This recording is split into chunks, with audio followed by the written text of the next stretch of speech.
একদিনে সড়কে ঝরল অন্তত 16 প্রাণ। ফরিদপুর খুলনা মহাসড়কে বাস পিকআপের সংঘর্ষে নারী শিশু সহ নিহত হয়েছে 13 জন।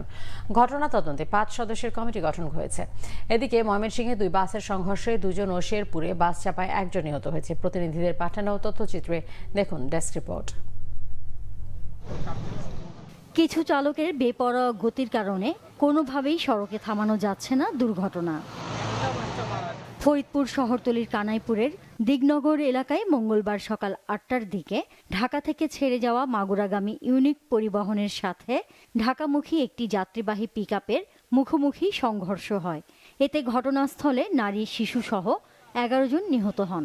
এদের মধ্যে একই পরিবারের 4 জন। হাসপাতালে নেয়ার পর মৃত্যু হয় আরও 2 জনের। আব্দুর রহমান মন্ত্রী সাহেব উনি নাকি টিন দেবেন, আমি শুনছি ওই গাড়িতেও যারা টিন পাবে ওনারা আসছেন। একই পরিবারের না, আমাদের আলফাডাঙ্গা থানারও আছে, বলমারী থানারও আছে। এখানে আবার একটু ভিটা ছিল, ওই কারণে আর কি সমস্যাটা করছে।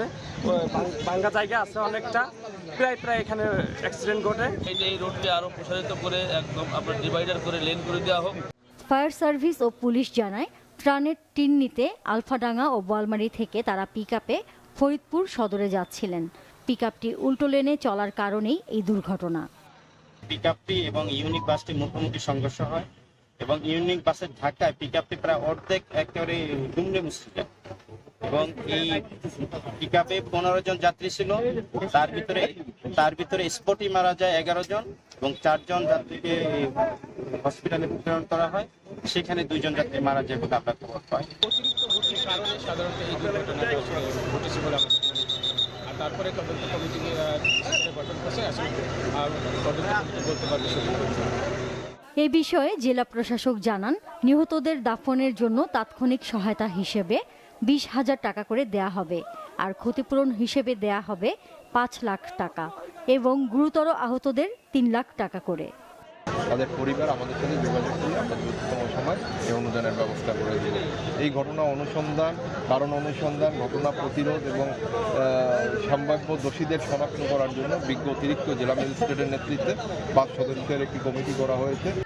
হতাহতরা আলফাডাঙ্গা ও বোয়ালমারী উপজেলার বাসিন্দা। এদিকে ময়মনসিংহের তারাকান্দা কোদালধর এলাকায় 2 বাসের মুখোমুখি সংঘর্ষে নিহত হয়েছে 2 জন। আহত অন্তত 15 জনের চিকিৎসা চলছে স্থানীয় হাসপাতালে। অন্যদিকে শেরপুরের হাওড়া আমতলায় বাস চাপায় নিহত হয়েছেন মসজিদের ইমাম Ershad Ali. Nazneen Akter, Bangla Vision, news desk.